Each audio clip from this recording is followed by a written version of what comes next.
Hello student, good morning. आज आपके लिए एक और वीडियो मैथ का क्लास 12 का ये वीडियो, और इस वीडियो में हम बात करेंगे एक्सरसाइज 6.1 के क्वेश्चन पर। इसके पहले जो वीडियो बना है जिसमें हमने इस एक्सरसाइज के कॉन्सेप्ट को समझा, एप्लीकेशन ऑफ डेरिवेटिव, इस समय इसका यहाँ पर चल रहा है आपका, और इसमें हमने इसके कॉन्सेप्ट को समझा। Rate of change of quantities, किसी राशि में परिवर्तन की दर। किसी राशि में परिवर्तन की दर को हम dy/dx से समझने लगे हैं, और इसको अब हम बखूबी पहचान रहे हैं कि राशि क्या है, हमारी y है, और किसके सापेक्ष, x के सापेक्ष इसमें परिवर्तन की दर को हम dy/dx लिख रहे हैं। ठीक है, तो आइए एक्सरसाइज 6.1 के और क्वेश्चनों को सॉल्व किया जाए। पिछले वीडियो में 2 क्वेश्चन हमने इसके सॉल्व किए थे विद कॉन्सेप्ट, और आज हम क्वेश्चन नंबर 3 पर बात करेंगे। बोल रहा है एक वृत्त की त्रिज्या है जो समान रूप से 3 सेंटीमीटर प्रति सेकंड की दर से बढ़ रही है। देखिए, किस राशि के परिवर्तन की दर किसके सापेक्ष दी गई है, ये आपको सवाल में समझना होगा। जैसे एक बात पूछते हैं आपसे कि क्षेत्रफल का मात्रक क्या होता है, जो भी होता है, जो यूनिट होती होगी उस यूनिट का क्या होता है, स्क्वायर होता है। और जब आयतन की बात आ जाती है तो आयतन में क्या होता है, यूनिट का क्यूब हो जाता है। यूनिट मतलब कोई भी इकाई, आपके यहाँ पर metre, centimetre, kilometre, decametre, hectometre, कुछ भी ले सकते हो। ठीक है, उस यूनिट की क्या होगा, स्क्वायर होगा अगर क्षेत्रफल की बात कर रहे हो आप, और आयतन है तो क्यूब होगा। ठीक है, और फिर चाहे आपकी लंबाई हो, चौड़ाई हो, ऊंचाई हो, मोटाई हो, ठीक है, इन सभी चीज़ें ये किसके अंतर्गत आती हैं, आपकी लंबाई के अंतर्गत आती हैं, जिसकी क्या होती है, सिर्फ यूनिट होती है। ठीक है, इतनी बात समझ में आ गई है ना। तो क्वेश्चन में खुद आपको पता चलेगा कि किस राशि में परिवर्तन की दर दी गई है और किसके सापेक्ष दी गई है। जैसे यहाँ पर बोला गया है वृत्त की त्रिज्या समान रूप से 3 सेंटीमीटर प्रति सेकेंड। अच्छा, बोला गया 3 सेंटीमीटर प्रति सेकेंड, तो इस 3 सेंटीमीटर प्रति सेकेंड में आप क्या देख रहे हो, यूनिट जो आपको दी गई, जो राशि है आपकी, वो सेंटीमीटर में है, मतलब वो लंबाई, चौड़ाई, ऊंचाई, मोटाई इसी में से कुछ होगी। और वो स्टार्टिंग में क्वेश्चन में खुद बता रहा है वृत्त की त्रिज्या किस में हो रही है, वृद्धि या कमी, बढ़ रही है, वृद्धि हो रही है, तो वो इस रेट से बढ़ रही है, मतलब किस में, त्रिज्या में ये वृद्धि हो रही है, त्रिज्या उसकी बढ़ रही है। अच्छा, किसके सापेक्ष बढ़ रही है, अब देखो राशि के बाद यहीं पर आपका ऐसे ऑब्लिक लगा होगा जिसको आप सेंटीमीटर प्रति सेकंड पढ़ते हैं, तो प्रति के बाद जो राशि होगी उसी के सापेक्ष वृद्धि हो रही है। इसका मतलब त्रिज्या में वृद्धि हो रही है, किसके सापेक्ष, समय के सापेक्ष। इसका मतलब जो चीज आपको क्वेश्चन में एक लिखित भाषा में दी गई थी वो क्या थी, आपकी dr/dt थी। ठीक है, त्रिज्या में समय के सापेक्ष ये परिवर्तन की दर थी। बात समझ में आ गई इतनी। फिर क्या पूछ रहा था, ज्ञात कीजिए वृत्त का क्षेत्रफल किस दर से बढ़ रहा होगा। अच्छा, ये बताइए यहाँ पर क्या पूछा गया, क्षेत्रफल किस दर से बढ़ रहा है, तो पूछ रहा है किसके सापेक्ष बढ़ रहा होगा, ये बात कही गई है। त्रिज्या के सापेक्ष, समय के सापेक्ष कुछ कहा गया है, नहीं कहा गया ना।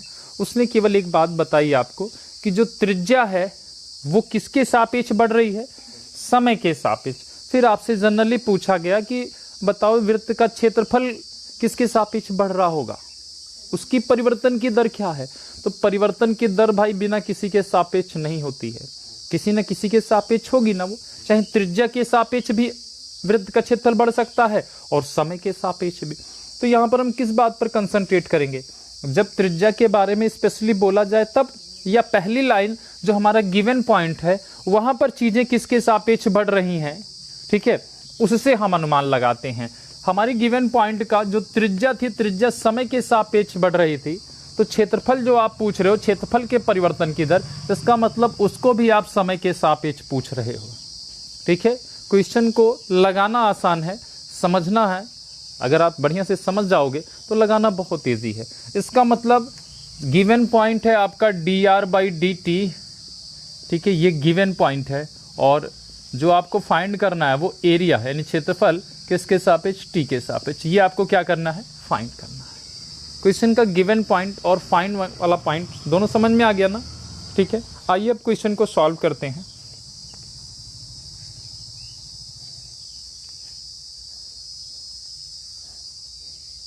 तो देखो यहाँ पर ना तो त्रिज्या के बारे में कुछ कहा गया है ना क्षेत्रफल, तो इन राशियों को आपको खुद मानना होता है।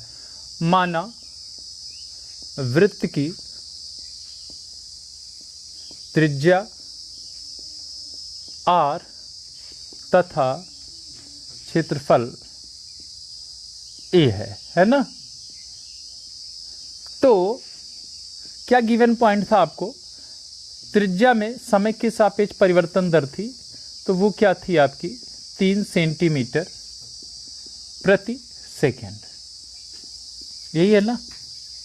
ठीक है, अब आपसे पूछा क्या जा रहा था? क्षेत्रफल में परिवर्तन की दर। तो चाहे आप यहीं पर बगल में लिख लो कि आपको dA/dt क्या करना है? फाइंड करना है। ठीक है, ऐसा लिखे रहोगे तो दिमाग में टारगेट रहेगा कि भाई इस चीज़ को फाइंड करना है, नहीं तो बार बार आपको क्वेश्चन पढ़ना पड़ेगा। यह दिमाग में याद हो गया तो बहुत अच्छी बात है।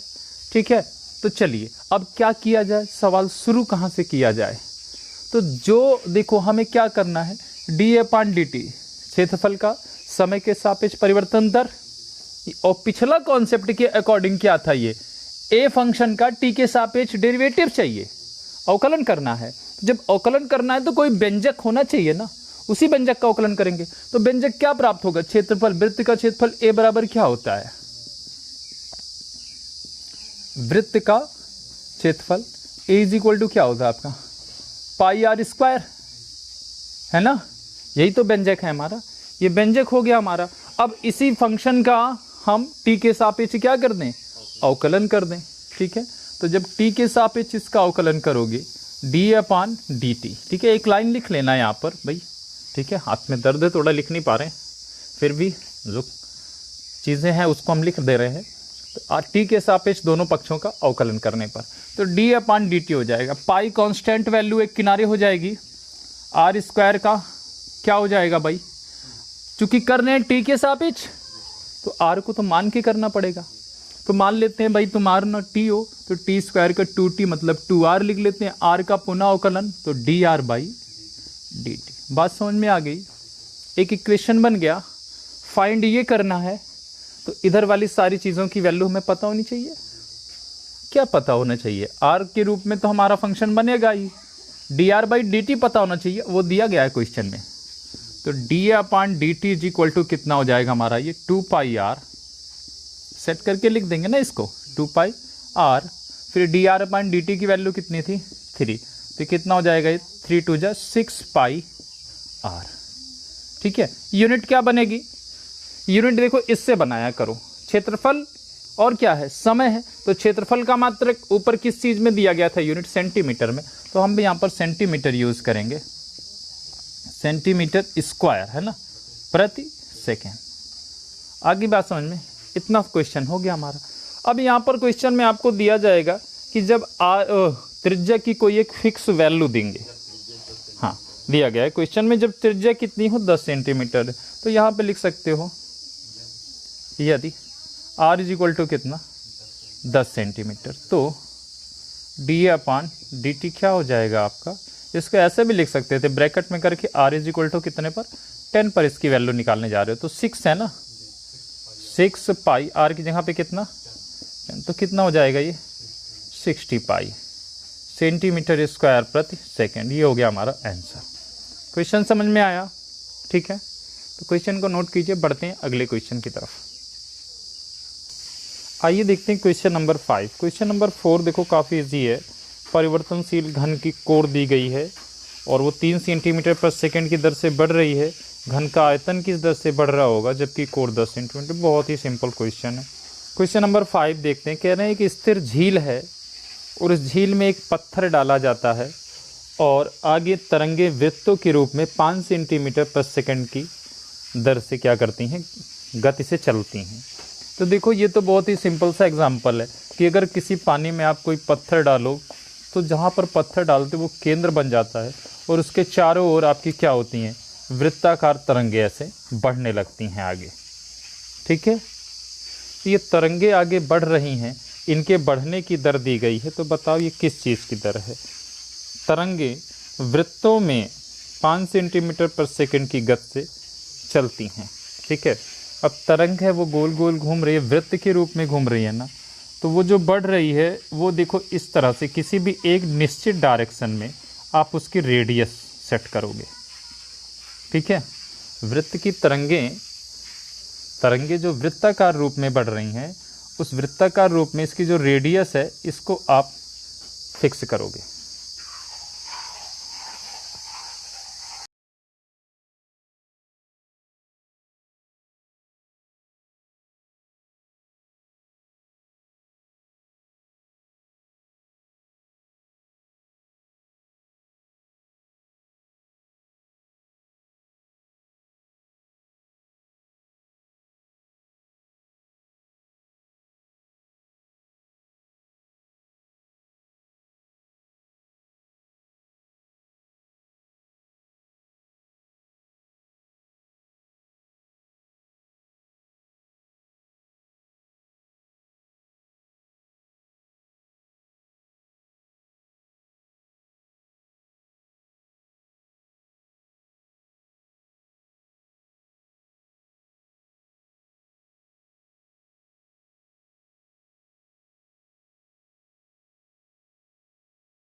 ठीक है, तो यानी ये जो हमें दिया गया इसमें 5 सेंटीमीटर पर सेकंड, ये क्या दी गई है हमें, ये dr/dt दिया गया है।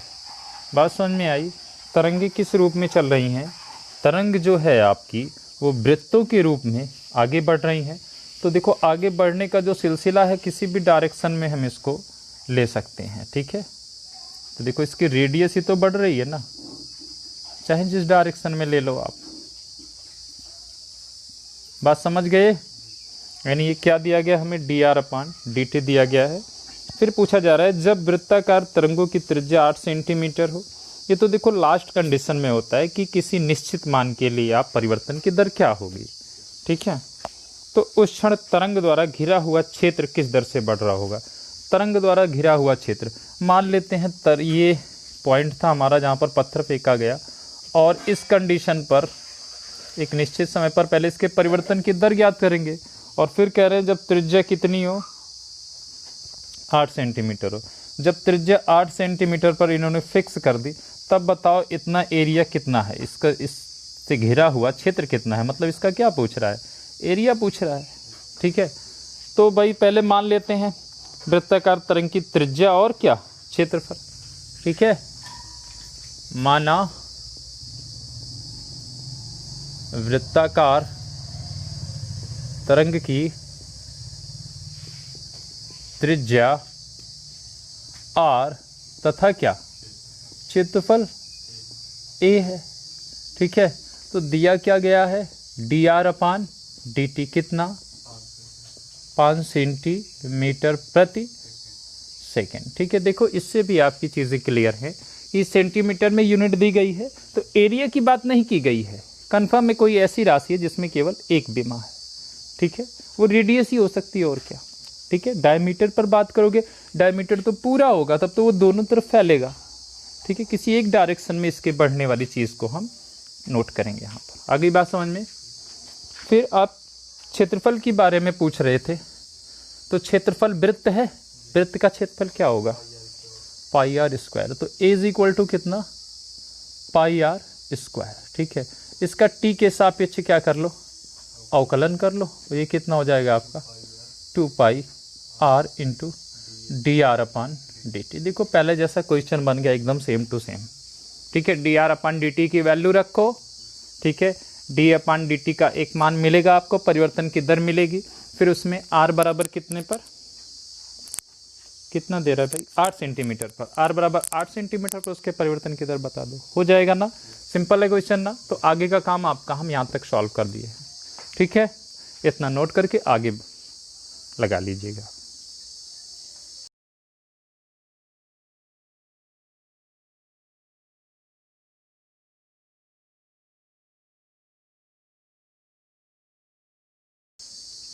आइए बात करते हैं क्वेश्चन नंबर 7 पर। 6 वाला भी आप स्वयं लगाएंगे। तो क्वेश्चन नंबर 7 है, एक आयत की लंबाई x दी गई है, खुद ही बताया गया कि लंबाई को x मान लो। तो x जो है 5 सेंटीमीटर प्रति मिनट की दर से घट रही है। देखो घटना और बढ़ना, हमने बोला था ये जो आपका dy/dx होता है, x के सापेक्ष y में जो परिवर्तन की दर है। ठीक है, अगर x के सापेक्ष y, x अगर बढ़ रहा है और y भी बढ़ रहा है, ठीक है, तो dy/dx क्या होता है, पॉजिटिव होता है। लेकिन अगर x के बढ़ने से y क्या हो रहा होगा, घट रहा होगा, तो हमारा dy/dx क्या होगा, निगेटिव होगा। ठीक है, नहीं परिवर्तन, अगर परिवर्तन में वृद्धि हो रही है, परिवर्तन का मतलब क्या, वृद्धि और कमी दोनों। अगर वृद्धि हो रही है तो धनात्मक होगा हमारा, ठीक है, और कमी होगा तो ऋणात्मक होगा। तो यहाँ पर लंबाई में क्या हो रही है भाई, कमी हो रही है। आयत की लंबाई x दी गई है, तो चीज़ें हम देखो शॉर्ट में लगा रहे हैं, आप पूरा लिख लेना। तो जो लंबाई में कमी हो रही है, लंबाई को x बोला जा रहा है, इसका मतलब dx/dt क्या है, 5 सेंटीमीटर प्रति मिनट है ना, तो ये माइनस में हो जाएगा, 5 सेंटीमीटर प्रति मिनट। ठीक है, बात समझ गए। आगे देखिए, और चौड़ाई y से डिनोट कर रहे हैं, वो 4 सेंटीमीटर प्रति मिनट की दर से क्या कर रही है, बढ़ रही है। इसका मतलब dy/dt क्या है, ये बढ़ रहा है, मतलब पॉजिटिव होगा, और 4 सेंटीमीटर प्रति मिनट। ठीक है ना, मिनट है ना। कह रहे हैं जब x 8 सेंटीमीटर y 6 सेंटीमीटर हो, तब आयत का परिमाप और क्षेत्रफल के परिवर्तन की दर बताओ। परिमाप और क्षेत्रफल, तो परिमाप को मान लेते हैं p। ठीक है, परिमाप p इज इक्वल टू क्या होता है फार्मूला परिमाप का, 2 इंटू लंबाई प्लस चौड़ाई। लंबाई कितनी है x, चौड़ाई कितनी है y। परिमाप में परिवर्तन की दर मतलब dp/dt पूछ रहा है, तो 2 बाहर हो जाएगा, x का अवकलन होगा t के सापेक्ष क्या हो जाएगा, dx/ प्लस y का होगा क्या हो जाएगा, dy/। अच्छा, दोनों की वैल्यू पता है आपको कितनी है, dx/dt कितना है, -5 है, और ये कितना है, +4। तो कितना हो जाएगा, ये -1 आएगा, -2 हो गया है ना। तो परिमाप में परिवर्तन की दर -2 सेंटीमीटर प्रति मिनट होगी। ठीक है, क्योंकि परिमाप में भी क्या होती है, लंबाई ही है एक प्रकार की ना, तो उसका भी मात्रक सिर्फ यूनिट होता है। ठीक है, और यहाँ पर देखो कहीं भी x वगैरह नहीं आया, इसका मतलब आप चाहे लंबाई चौड़ाई को कुछ भी रखो, ठीक है, वो परिमाप में परिवर्तन की दर -2 फिक्स है। जैसे क्वेश्चन में कहा गया ना कि अगर x 8 सेंटीमीटर हो और y 6 सेंटीमीटर हो, तो भाई x y से मतलब ही नहीं है। हमारा जो परिवर्तन की दर dp/dt आया है, ये कांस्टेंट वैल्यू आ गई है, तो इसमें x और y के मान से मतलब नहीं है। ठीक है, अब क्षेत्रफल के बारे में पूछ रहा है, तो क्षेत्रफल क्या होता है भाई आपका, क्षेत्रफल ए इज इक्वल टू, है ना, लंबाई गुणे चौड़ाई। तो देखो इसका जब टी के सापेक्ष अवकलन करोगे तो गुणा का नियम लग जाएगा, एक्स को छोड़ा वाई का अवकलन प्लस वाई को छोड़ा एक्स का अवकलन। ठीक है, तो यहाँ पे देखो डी वाई डी टी और डी एक्स अपान डी टी की वैल्यू रख दोगे, लेकिन एक्स वाई की वैल्यू तो नहीं रख पाओगे ना, एक्स वाई के रूप में हमारा डी अपान डी टी बनेगा। और इसमें हम लगाएंगे यदि एक्स बराबर कितना 8 और वाई बराबर 6 सेंटीमीटर तो क्षेत्रफल के परिवर्तन की दर निकाल देंगे। कर लेंगे ना इतना, ठीक है, तो इतना नोट कर लीजिए, आगे आप स्वयं कर लेना।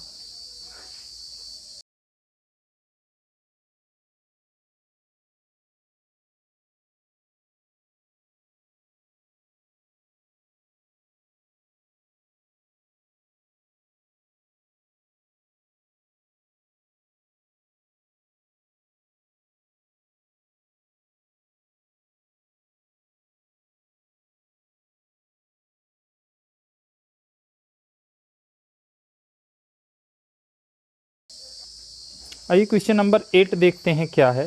कह रहे हैं एक गुब्बारा जो सदैव गोलाकार रहता है। ठीक है, तो हमारे लिए हमारा क्वेश्चन गोला बन गया।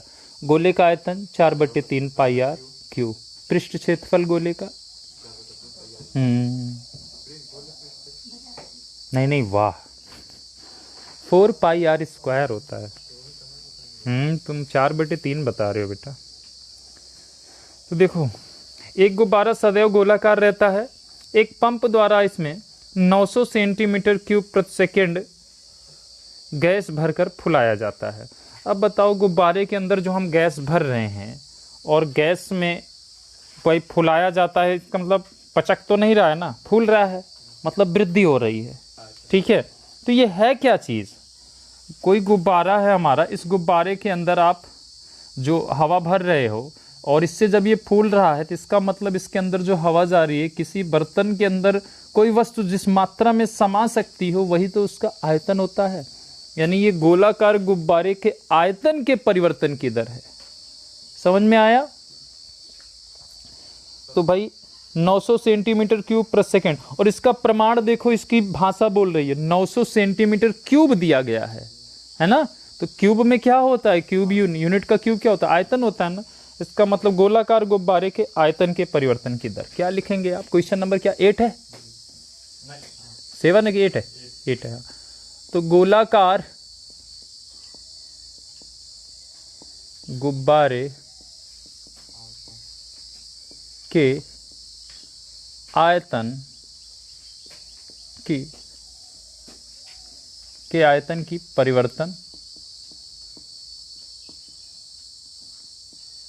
परिवर्तन की दर dv अपान dt। टी के सापेक्ष ही तो है ना, क्योंकि 900 सेंटीमीटर क्यूब प्रति सेकेंड है। बात समझ में आ गई इतनी? अब आगे देखिए, कह रहे हैं भाई गुब्बारे की त्रिज्या के परिवर्तन की दर ज्ञात कीजिए जब त्रिज्या 15 सेंटीमीटर। फिर से देखो, त्रिज्या में परिवर्तन की दर से ये नहीं पूछा किसके सापेक्ष, तो आयतन में समय के सापेक्ष कर रहे थे, त्रिज्या में भी समय के सापेक्ष।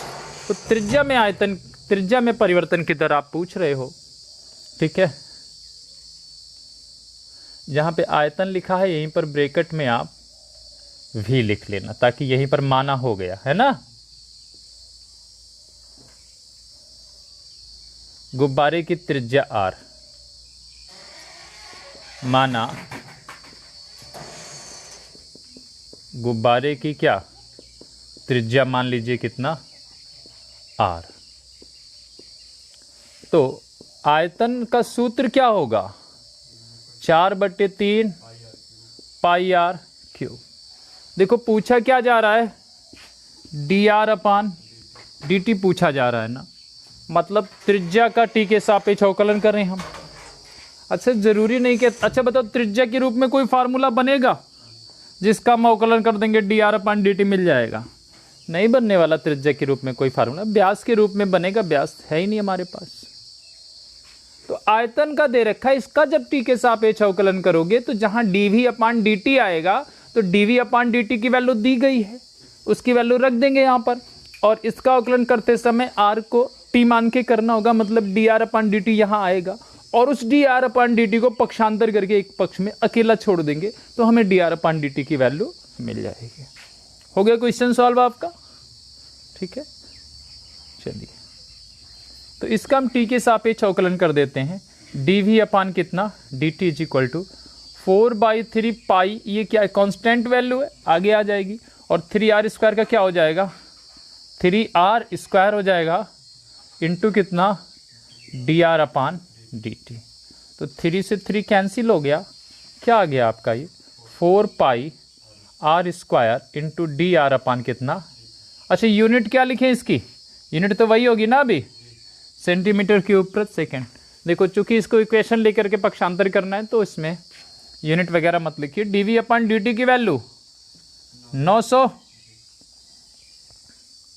इज इक्वल टू कितना 4 πr² dr/dt, ठीक है। सारी चीज़ों को इधर उठा लाइए, dr/dt वैसे ही अकेला बच जाएगा उधर, 4 πr² इज इक्वल टू किसके dr/dt के, ठीक है। इसका मात्रक क्या होगा भाई, बोलो सिद्ध भाषा, चलो इसको सीधा सीधा लिख लो, dr/dt इज इक्वल टू कितना आ गया 900/4, तो 900 तो 4 से कट जाएगा, कितना आ जाएगा 4 × 4, 4 दूनाई 8, 1 9 10 हो गया, 4 दूनाई 8, 2 10 20 हो गए, 4 पंचे 20, आगे आपका ये कितना 225/πr²। चूँकि त्रिज्या का समय के सापेक्ष परिवर्तन दर है तो क्या होगा ये सेंटीमीटर प्रति सेकेंड होगा। फिर दिया गया होगा जब त्रिज्या इतनी हो, कितनी है त्रिज्या 15 सेंटीमीटर ना, तो 15 सेंटीमीटर त्रिज्या पर परिवर्तन की दर निकाल लो, जहाँ पर r दी गई हुई 15 सेंटीमीटर रख करके पक्षांतर कर लो भाई, 15 में कितना होता है 225 होता है ना, 225 से 225 डायरेक्ट कट जाएगा, 1/π उत्तर आएगा, उसको चाहे 1/π में उत्तर दो चाहे लिख दो 7/22, ठीक है। सॉल्व हो जाएगा आगे बेटा, ठीक है, नोट कर लो।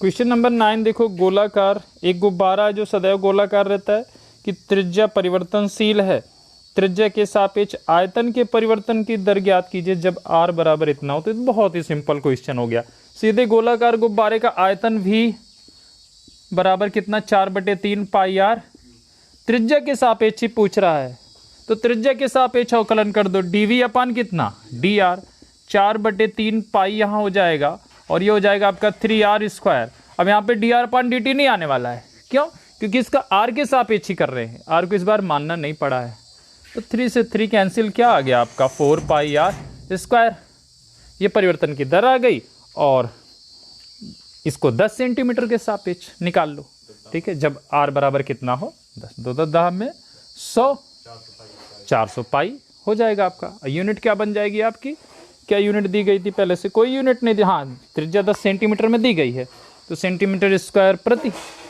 आर की यूनिट सेंटीमीटर, हाँ इस चीज़ पर भी ध्यान देना, जब इसको लिखना आप तो इसकी यूनिट क्या बनेगी सेंटीमीटर स्क्वायर प्रति क्या सेंटीमीटर, सेकेंड नहीं होगा।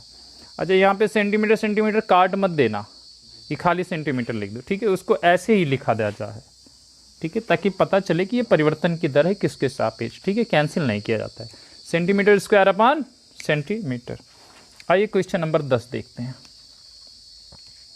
क्वेश्चन नंबर 10 क्या है, पढ़ो। क्वेश्चन नंबर 1, 5 मीटर लंबी सीढ़ी दीवार के सहारे झुकी हुई है। एक 5 मीटर लंबी सीढ़ी है जो एक मान लेते हैं ये हमारी दीवार है और इसी दीवार पर ये सीढ़ी हमारी झुकी हुई है। सीढ़ी का नीचे का सिरा 5 मीटर है ना, सीढ़ी की लंबाई कितनी दी गई है 5 मीटर। सीढ़ी का नीचे का सिरा जमीन के अंदिश दीवार से दूर 2 सेंटीमीटर प्रति सेकंड की दर से खींचा जाता है। अच्छा, ये जो सीढ़ी का निचला सिरा है भाई ये खींचा जा रहा है। अच्छा देखो, जब सीढ़ी यहाँ से खींचोगे तो सीढ़ी दीवार पर क्या होगी, धीरे धीरे नीचे की तरफ आएगी ना, यानी उसकी जो ये वाली भुजा है, ये जो ऊंचाई है, ये क्या होगी धीरे धीरे कम होगी। ठीक है, तो माना ये जो सीढ़ी की ऊंचाई है यहाँ पर मान लेते हैं, माना सीढ़ी की ऊंचाई कितनी h तथा आधार कितना है x मान लेते हैं। ठीक है, आधार मतलब ये, यानी इस भुजा को हम x और इस भुजा को क्या h मान लेते हैं। बात समझ में आ गई। अब इस भुजा को खींचा जा रहा है, ठीक है, और किस दर से खींचा जा रहा है 2 सेंटीमीटर प्रति सेकंड। हर सेकंड में 2 सेंटीमीटर खींच ली जाती है सीढ़ी। ठीक है, कोई इस पर खड़ा होता भी गिर भी पड़ता है ना, सुख मनाओ तुम इस पर खड़े नहीं हो, तो कितना है भाई 2 सेंटीमीटर प्रति सेकंड की दर से खींचा जा रहा है। किसको एक्स को ना, ठीक है। अच्छा, खींचा जा रहा है, इसमें कमी हो रही है कि वृद्धि हो रही है? वाह वाह, अब क्या है, तुमने बोला कमी, हमने बोला वाह, तुमने कहा वृद्धि, हम फिर बोला वाह। अब बताओ क्या उत्तर है? अरे भाई ये भुजा x यहाँ से यहाँ तक मान रहे हो, जब इसको खींचा जाएगा तो ये यहाँ बढ़ रहा है ना, तो बढ़ ही तो रहा है, ये कमी कहाँ हो रही? कमी तो h में हो रही है। तो अपना आंसर फाइनल रखो ना, वही तो काम है हमारा डिस्टर्ब करने वाला, है ना, वो तो बच्चे जानते ही हैं। तो भाई ये x हो गया आपका, है ना। तो ये देखो क्या बन रहा है भाई, दीवार क्या थोड़ी झुकी हुई होगी? कोई झुकी हुई दीवार बनवाता है? सब एकदम देखो साहुल वगैरह रख करके एकदम 90 डिग्री पर होता है ना। तो ये हमारा एक समकोण त्रिभुज बन गया। ठीक है, अब इस समकोण त्रिभुज में, ठीक है, पाइथागोरस थ्योरम लगाओगे आप, तो कर्ण का वर्ग 5 का स्क्वायर प्लस कितना h का स्क्वायर प्लस कितना, यही तो बनेगा भाई। बाकायदे लिख लेना अपना गाथा वगैरह, है ना, हम डायरेक्ट लगा रहे हैं। तो ये कर्ण का वर्ग बराबर इतना हो गया। आप देखो कितना हो गया, ये 25 इज इक्वल टू कितना h square plus x square. और x में परिवर्तन की दर दी गई है समय के सापेक्ष ना, dx अपान dt कितना दिया गया 2 सेंटीमीटर प्रति सेकेंड ना, 2 सेंटीमीटर क्या प्रति सेकेंड। और क्या पूछ रहा है, ऊंचाई में, ऊंचाई किस दर से घट रही है ना, यानी dh अपान dt पूछ रहा है। तो इसका भाई t के सापेक्ष अवकलन कर दो, तो क्या हो जाएगा, कांस्टेंट वैल्यू है 25, 0 h स्क्वायर का क्या हो जाएगा 2h इंटू डी एच अपान डी टी, क्योंकि t के सापेक्ष कर रहे हैं ना यश का। इसी तरह x स्क्वायर का क्या भी हो जाएगा 2x dx अपान dt। ठीक है, तो इसको इधर उठा लाओ, यानी ये देखो क्या हो जाएगा आपका 2h dh upon dt is equal to कितना, एक चीज़ तो माइनस में होगी, माइनस में 2x को कर लेते हैं dx अपान कितना dt के, और माइनस 2x dx अपान dt की वैल्यू पता है कितनी है, तो कितना हो जाएगा -4x। यूनिट h की वही रहेगी जो इसकी दूसरी वाली डिस्टेंस की थी, सेंटीमीटर प्रति सेकेंड। अब कुछ फिक्स वैल्यू दी गई है। सीढ़ी का निचला सिरा दीवार से कितनी दूर हो, 4 मीटर दूर हो। ठीक है, 1 मिनट, अभी कहाँ आया, अभी कहाँ आया, अभी h भी तो आया है।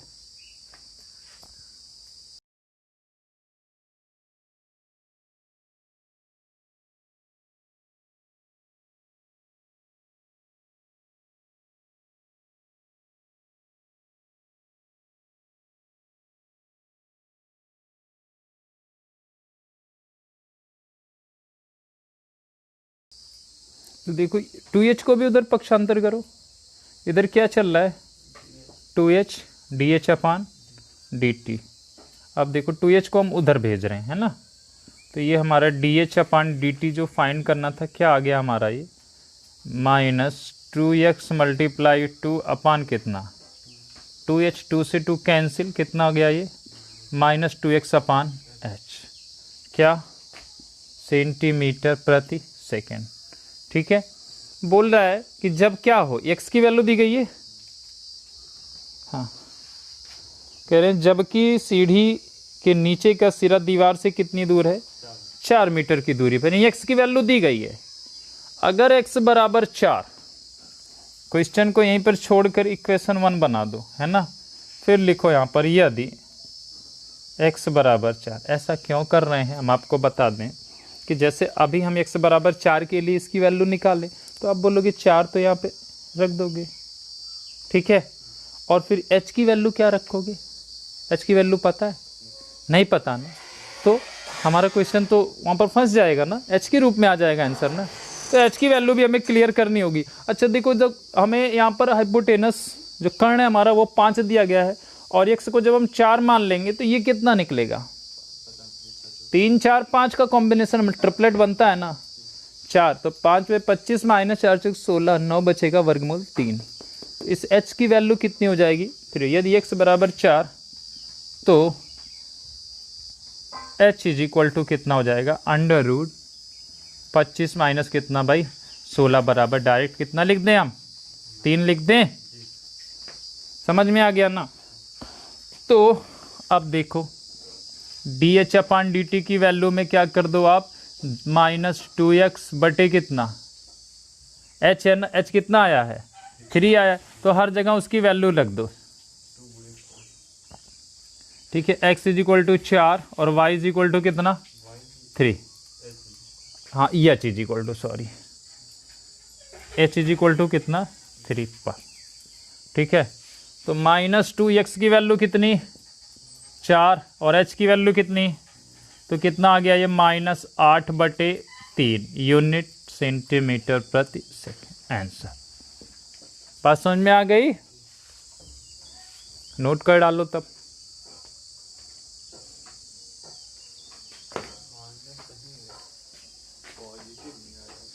ये माइनस पॉजिटिव का मतलब देखो, अब देखो माइनस में फिलहाल यहाँ पर तो लिख दिया हमने, अब इसको एक लाइन इसकी गाथा लिखेंगे। क्या लिखेंगे? अतः, ठीक है, ऊंचाई में 8/3 सेंटीमीटर प्रति सेकेंड की दर से कमी हो रही है, माइनस को छोड़कर, क्योंकि उसी माइनस की वजह से तो पता चला कमी हो रही है। क्योंकि अगर dh/dt की वैल्यू निगेटिव आती है तो इसका मतलब उसमें क्या है? h में कमी हो रही है t के सापेक्ष, ठीक है। एक लाइन यहाँ पे लिख लेंगे, ठीक है, बिना माइनस के, कि अतः ऊंचाई में 8/3, माइनस नहीं लगाएंगे, 8/3 सेंटीमीटर प्रति सेकेंड की दर से क्या हो रही है? कमी हो रही है, ठीक है। नोट कर लो।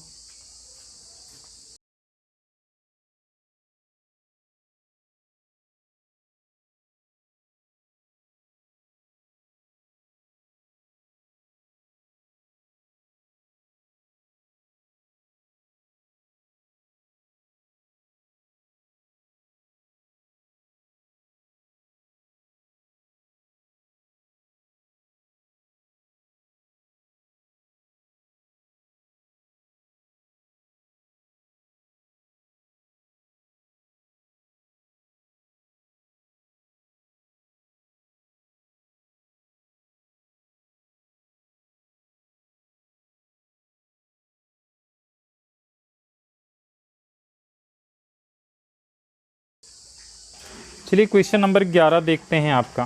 क्वेश्चन नंबर 11 है, एक कण वक्र 6y इज इक्वल टू, क्या दिया गया है? 6y है ना, 6y इज इक्वल टू कितना? x³ + 2, बस इतना ही है, कि अनुगत गति कर रहा है। भाई वक्र कैसा भी है हमारा, ठीक है, इस वक्र के अनुगत क्या हो रहा है? कोई कण है जो क्या कर रहा है? अनुगत मतलब इसी की डायरेक्शन में गति कर रहा है। कह रहे हैं वक्र पर उन बिंदुओं को ज्ञात कीजिए। वक्र पर अगर कोई बिंदु ज्ञात करेंगे तो निश्चित ही कोऑर्डिनेट ज्योमेट्री के अकॉर्डिंग उसके 2 कोऑर्डिनेट मिलेंगे, x, y, ठीक है। वक्र पर उन बिंदुओं को ज्ञात कीजिए जबकि x के निर्देशांक की तुलना में y का निर्देशांक 8 गुना तीव्रता से बदल रहा है। किसका निर्देशांक? x का निर्देशांक किसकी तुलना में? y के तुलना में। यही तो बोला गया है, x का निर्देशांक किसकी तुलना में?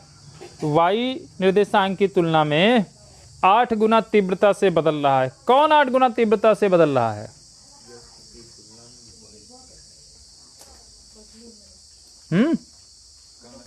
कौन 8 गुना तीव्रता से बदल रहा है? y बदल रहा है ना। x निर्देशांक की तुलना में y निर्देशांक 8 गुना तीव्रता से बदल रहा है। y 8 गुने से बदल रहा है, तो यक्स को अगर 8 गुने से बदलवा दें तो दोनों क्या हो जाएंगे, हैं? हम बोल रहे कि तुम 8 गुना लंबाई बढ़ रहे हो हमारी तुलना में, तो हम भी क्या करने लगे, अगर हम भी 8 गुने से बढ़ने लगे तो दोनों क्या हो जाएंगे, बराबर होंगे ना। लेकिन देखो बढ़ने की बात कही गई है, ये नहीं बोला गया एक्स का निर्देशांक वाई की तुलना में 8 गुना है, ऐसा नहीं बोला गया है। बोला गया है कि जो एक्स का निर्देशांक है वो वाई की तुलना में 8 गुना तीव्रता से क्या हो रहा है, बढ़ रहा है, मतलब परिवर्तित हो रहा है। मतलब दोनों में जो कंपैरिजन हो रही है वो उनकी समय टी के सापेक्ष परिवर्तन की जो दरें हैं उनमें ये चीज़ें हो रही है कि जो x के मान में परिवर्तन है उसकी तुलना में y का मान 8 गुना अधिक तीव्रता से बदल रहा है। तो इसका मतलब अगर इसको 8 गुना तीव्रता से बदलवा दें तो दोनों क्या हो जाएंगे,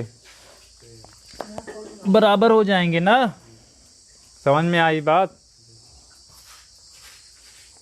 इस चीज को अब लिख दिया जाए कि भाई dx अपान कितना dt है ना, 8 मल्टीप्लाई 8 गुना, इसका 8 गुना किसके बराबर है, dy अपान dt के। ठीक है, फिर क्या बोला जा रहा है, तो उन्हीं निर्देशांकों को ज्ञात करना है, x और y की वैल्यू ज्ञात करनी है। इक्वेशन ये है हमारे पास ना, इसी का हम t के सापेक्ष अवकलन कर देते हैं तो क्या हो जाएगा, ये 6y, अरे क्या लिखा, बोल रहे हैं 6 लिख रहे हैं d, तो 6 इंटू वाई का क्या हो जाएगा, dy अपान dt। एक्स क्यूब का क्या हो जाएगा 3x स्क्वायर, फिर dx अपान 2 का तो 0 हो गया। अब dx और dt की वैल्यू तो हमें पता है, हाँ पता नहीं है लेकिन एक दूसरे में कंपैरिजन हो रहा है ना। तो बताओ क्या रखा जाए, dy अपान dt की वैल्यू यहाँ पर कितनी रख दी जाए, 6, dy अपान dt की वैल्यू कितनी रखी जाए, 8 dx अपान dt। तो 8 dx अपान कितना इज इक्वल टू कितना, 3x स्क्वायर dx अपान, क्या dx अपान dt कटेगा, दोनों तरफ एक ही तो पद है, सब कुछ गुणा में है, प्लस माइनस तो है नहीं। यहीं पर अगर प्लस dx अपान dt होता तब नहीं कटता भाई। ठीक है, तो 8 छंग क्यों गुणा कर रहे हो, 3 इक्के 3, 3 दुनाई, अब गुणा करो ना, 8 दुनाई, तो x स्क्वायर बराबर किसके 16 के, तो x बराबर किसके होगा, पक्का, गलत जवाब, गलत जवाब, सही नहीं है। वर्ग जब इधर आता है तो प्लस माइनस हो जाता है और x की वैल्यू प्लस माइनस 4 आएगी। अब सही है, समझ में आया, यानी x के दोनों कोऑर्डिनेट ले सकते हैं यहाँ पर हम, +4 भी और -4 भी। ठीक है, तो अब यहाँ पर हम कंडीशन दे करके y की वैल्यू निकालेंगे। यदि x बराबर कितना +4 तो x का मान उसमें रख करके y का मान निकाल लो, यदि x बराबर -4 तो इसी समीकरण में, इसी व्यंजक में अपना x का मान रख करके y का मान निकाल लो, दोनों कोऑर्डिनेट मिल जाएंगे आपको। हो जाएगा क्वेश्चन सॉल्व, बिल्कुल हो जाएगा, नहीं हो जाएगा तो हम हैं। ठीक है, इतना नोट कर लो बेटा।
चलिए देखिए अगला क्वेश्चन देखिए, क्वेश्चन नंबर 12 क्या है। एक हवा के बुलबुले की त्रिज्या 1/2 सेंटीमीटर पर सेकंड की दर से बढ़ रही है। तो हवा का बुलबुला मतलब गोलाकार हो गई उसकी आकृति, ठीक है, यानी गोले की त्रिज्या 1/2 सेंटीमीटर पर सेकंड की दर से बढ़ रही है। बुलबुले का आयतन किस दर से बढ़ रहा होगा जबकि उसकी त्रिज्या 1 सेंटीमीटर। बहुत ही सिंपल क्वेश्चन है भाई, इसको लगा लीजिएगा। क्वेश्चन नंबर 13 देखते हैं। एक गुब्बारा जो सदैव गोलाकार रहता है, मतलब गोला हो गया फिक्स, का परिवर्तनशील व्यास दिया गया है। क्या दिया गया है? परिवर्तनशील व्यास दिया गया है। फिर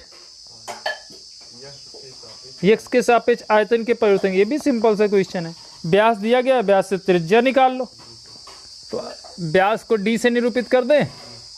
d बराबर कितना दिया गया है? 3/2, हाँ 2x + 1, इतना ही है ना।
अच्छा एक बात बताओ, दिया गया है परिवर्तनशील व्यास ना, तो क्या ये d/dt है? हाँ, हर बात में जी। सोचो समझो तब बोलो। मैथ पढ़ रहे हो हैं, कचालू नहीं बना रहे हो मीच के खा लिया। परिवर्तनशील है ना, उसके बाद बोला गया है यूनिट देनी थी यहाँ पर कुछ उसको ना, सेंटीमीटर पर सेकेंड है। भूल नहीं गया, वो कंफ्यूजन कर दिया। क्या कंफ्यूजन किया उसने यही कंफ्यूजन किया, परिवर्तनशील व्यास दे दिया। भाई व्यास आपने x के रूप में दिया है, इसको बता रहे हो परिवर्तनशील है, यानी ये बदल रहा होगा, लेकिन किस दर से बदल रहा होगा ये बात तो नहीं बता रहे हो ना। आ रही बात समझ में? तो ये हमारा सिर्फ और सिर्फ क्या है? व्यास है, ठीक है, बात समझ में आई? ठीक है, सिर्फ क्या है? ये परिवर्तनशील व्यास है। परिवर्तनशील व्यास किस दर से परिवर्तित हो रहा है वो दर नहीं है ये, ठीक है। दर होती तो कंफर्म यहाँ पर कुछ देता, वो इतना सेंटीमीटर मीटर पर सेकंड करके कुछ, ठीक है। तो व्यास के जरिए अगर त्रिज्या निकालो, त्रिज्या क्या होती है? व्यास की आधी होती है। तो यहाँ पर हम 1/2 3/2 2x + 1, बस यही ना। भाई तो आगे देखिए, अब ये होगी त्रिज्या आपकी, कितनी हो जाएगी ये?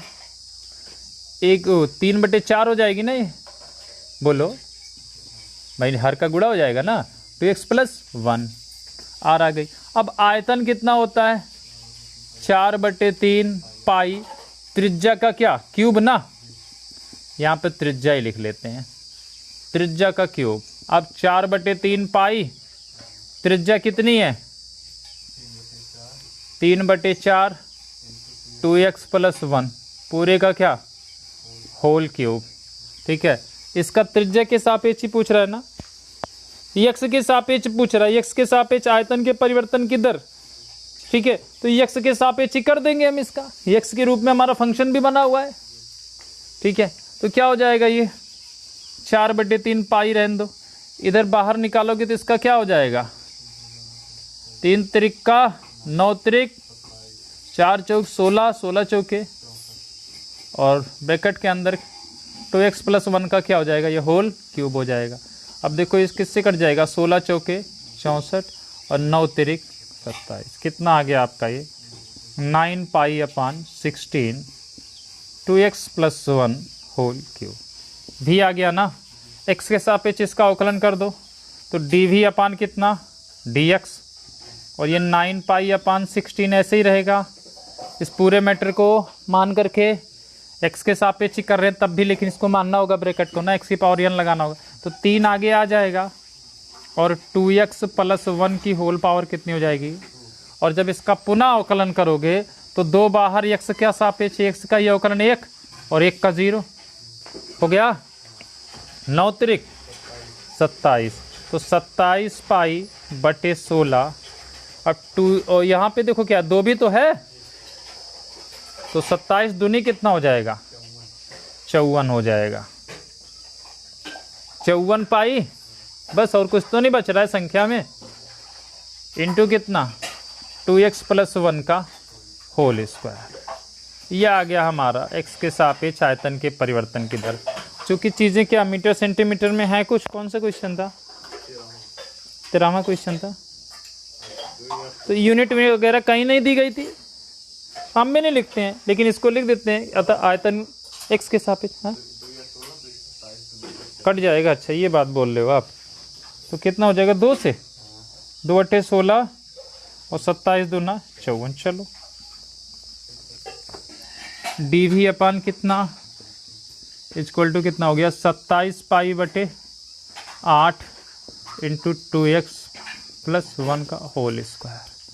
ठीक है, यूनिट जब नहीं दी गई है तो नहीं लिखेंगे, ठीक है, नीचे वाली लाइन में लिख देंगे, अतः आयतन की x के सापेक्ष परिवर्तन दर बराबर 27 पाई/8 इंटू 2x + 1 का होल स्क्वायर। ठीक है, एक लाइन नीचे लिख लेना। आगे समझ में बात, नोट कर डालो।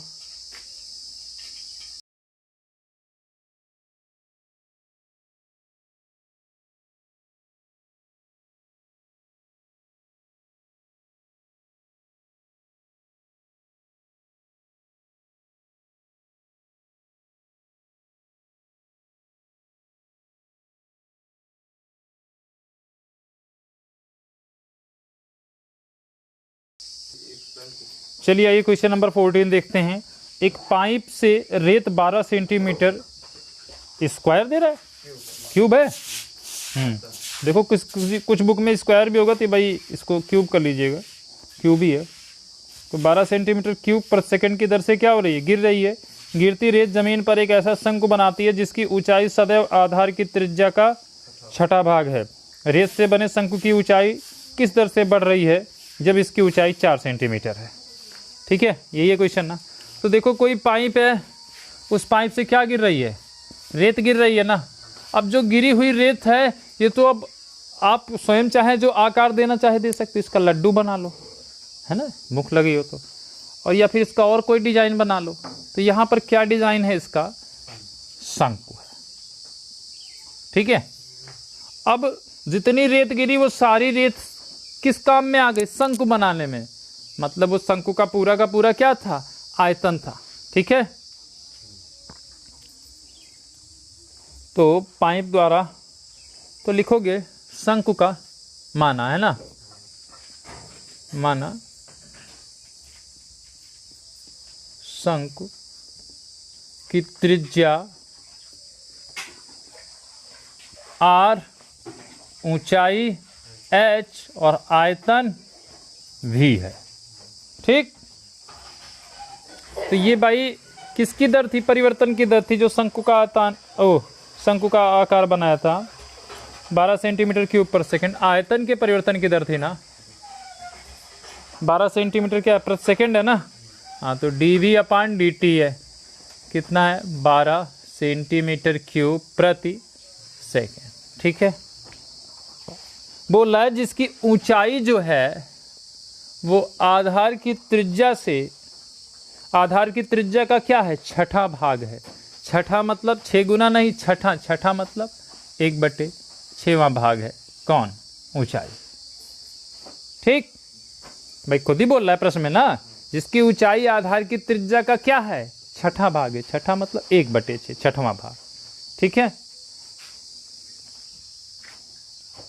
तो रेत से बने शंकु की ऊंचाई किस दर से बढ़ रही है? ऊंचाई किस दर से बढ़ रही है, इस बात पर हमें चर्चा करनी है। तो करते हैं भाई, आयतन बराबर कितना होता है शंकु का? 1/3 क्या? पाई आर स्क्वायर एच। ठीक है, अब इसमें देखो, आपको किसके सापेक्ष परिवर्तन की दर ज्ञात करनी है? समय के सापेक्ष है ना, और किस राशि में? ऊंचाई में। ऊंचाई किस दर से बढ़ रही है पूछा है ना, तो त्रिज्या को यहां से हटाओ। ठीक है, त्रिज्या की जगह पे ऊंचाई लाओ। तो देखो ये h बराबर r गुणे 1/6 है, तो ये क्या हो जाएगा आपका? 6 इधर चला जाएगा, 6h इज इक्वल टू क्या हो जाएगा? r। बोलो, तो जहां r है वहां पर हम क्या लिख दें? 6h लिख दें। तो v is equal to 1/3 pi r square था, तो r की जगह पे क्या लिख रहे हैं? 6h लिख रहे हैं। तो 6h का भी क्या हो जाएगा? स्क्वायर इंटू कितना? h। 1/3 पाई 6 का वर्ग करो, कितना हो जाएगा? 36 h स्क्वायर, और h कितना हो जाएगा? h cube. 3 से कितना बढ़ जाएगा? ये 12 तिहाई 36। v बराबर क्या आ गया आपका? 12 तिहाई फिर से अरे नहीं, ये तो क्यूब है ना, 12 पाई h क्यूब। इसका अब किसके सापेक्ष? t के सापेक्ष अवकलन कर दो, तो dv/dt। 12 पाई बाहर, h क्यूब का हो जाएगा 3h स्क्वायर, और dh/dt। यही फाइंड करना है, बाकी सबकी। dv/dt की वैल्यू कितनी है? 12 बराबर किसके? 12 पाई 3h स्क्वायर dh/dt के। तो 12 से 12 खत्म। अब dh/dt बराबर सब कुछ इधर बटे में हो जाएगा, तो dh/dt बराबर क्या हो जाएगा? सीधे 1/3 पाई h स्क्वायर, है ना। जब h बराबर कितना दिया गया? 4 सेंटीमीटर। जब h बराबर कितना है? 4 सेंटीमीटर। तो dh/dt की वैल्यू कितने पर? h बराबर 4 पर फाइंड कर लो। 1/3 पाई 4 चौक 16 बराबर 16 तिया, तो 1/48 पाई। ठीक है, यूनिट क्या होगी? ऊंचाई में वृद्धि हो रही है, बाकी की चीज़ें सेंटीमीटर में है, तो सेंटीमीटर प्रति सेकेंड आंसर। ठीक है, नोट कर लो इसको जल्दी से।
अरे होम डायरेक्ट ऊपर नहीं जाते हैं।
आइए क्वेश्चन नंबर 15 देखते हैं। एक वस्तु की x इकाइयों के उत्पादन से संबंधित कुल लागत Cx is equal to C cost price x के रूप में फंक्शन करके दे रहा है। क्या है भाई बोलो? 0.0031x³ minus 0.003x² plus 15x बस 3x² प्लस 15। क्या यार तुम बोल ही नहीं पा रहे हो। कहाँ ये कहाँ 3x था भैया? 15x है, तुम्हें कहाँ दिख रहा है? 15x हैं बोले 15 यार 15x प्लस 4000 15x प्लस कितना 4000 इतना है ना। तो क्या पूछ रहा है? से प्रदत्त है क्या ज्ञात करनी है? सीमांत लागत। पूरा प्रश्न पढ़ो। से प्रदत्त सीमांत लागत ज्ञात कीजिए जबकि 17 इकाइयों का उत्पादन किया गया। अच्छा 17 इकाइयों का उत्पादन किया गया है। चलिए देखिए, सीमांत लागत ज्ञात करनी है ना। कैसी लागत? सीमांत। सीमांत मतलब किसी सीमा के अंतर्गत। ठीक है, हमने आपको यही तो बोला था भाई, limit x tends to 0 delta y upon delta x। ये कैसा वैल्यू थी इसकी? इसका सीमांत परिवर्तन था ना। और इसी सीमांत परिवर्तन को तो हम लिखते थे dy अपान dx। यानी जब भी आपसे सीमांत आय या सीमांत लागत की बात पूछी जाए तो इसका मतलब वो आपसे क्या जानना चाहता है? वो डेरिवेटिव फाइंड करवाना चाहता है, वो परिवर्तन की दर ज्ञात करवाना चाहता है। ठीक है, तो सीमांत लागत किससे दी गई है? Cx से दी गई है। ये व्यंजक बनाकर दिया गया है। आपसे पूछ रहा है सीमांत लागत क्या होगी? ये लागत दी गई है ना, और इसकी सीमांत लागत पूछ रहा है, मतलब x के सापेक्ष इसका अवकलन कर दो, जो अवकल गुणांक आए वही उत्तर हो जाएगा। और फिर उस उत्तर में x के किसी विशेष मान के लिए 17 इकाई के लिए ना, तो उसके लिए इसका वैल्यू फाइंड कर लोगे आप। समझ गए भाई सीमांत का मतलब? तो इसकी सीमांत लागत ज्ञात करना है तो लिखेंगे यहां पर सीमांत लागत क्या हो जाएगा इसका? ddx ऑफ क्या? cx है ना, इज इक्वल टू कितना? चलो इसका करो भाई, अवकलन कर लोगे इसका? बोलो। जब इसका अवकलन कर लोगे तो अवकलन करने के बाद x बराबर कितने पर? 17 के लिए इसी की वैल्यू फाइंड कर लेना। बात समझ में आ गई? कर लोगे अब? ठीक है, आगे देखते हैं क्वेश्चन नंबर 16। x इकाइयों के विक्रय से प्राप्त कुल आय इतने हैं। सीमांत आय ज्ञात करनी है। यहां भी वही क्वेश्चन है, सीमांत आय करनी है। rx दिया गया है, अवकलन कर डालो। ठीक ठीक है, और x बराबर 7 पे फिर आंसर निकाल दो। 17, 18 तो क्वेश्चन और है, बहुविकल्पीय प्रश्न है। इतने बड़े बड़े प्रश्न आपने हल कर लिए, तो ये छोटे छोटे प्रश्न भी आप खुद हल कर लोगे। ठीक है, खत्म हो गई आपकी एक्सरसाइज। एक्सरसाइज 6.1 खत्म है। आगे शुरू करेंगे एक्सरसाइज 6.2, जिसमें एक नया कॉन्सेप्ट आपके लिए रहेगा, वर्धमान और ह्रासमान वाला। ठीक है, तो 6.1 में अगर कोई समस्या है तो उसको कमेंट्स कीजिए, और कोई नहीं समस्या है तो चीज़ों को बढ़िया से समझिए, और वीडियो को वही पुराना डायलॉग लाइक और शेयर कीजिए। हम बोलते हुए नहीं थकेंगे और आप सुन के इग्नोर कर देते हैं। ठीक है, तो आज के लिए इतना ही, धन्यवाद।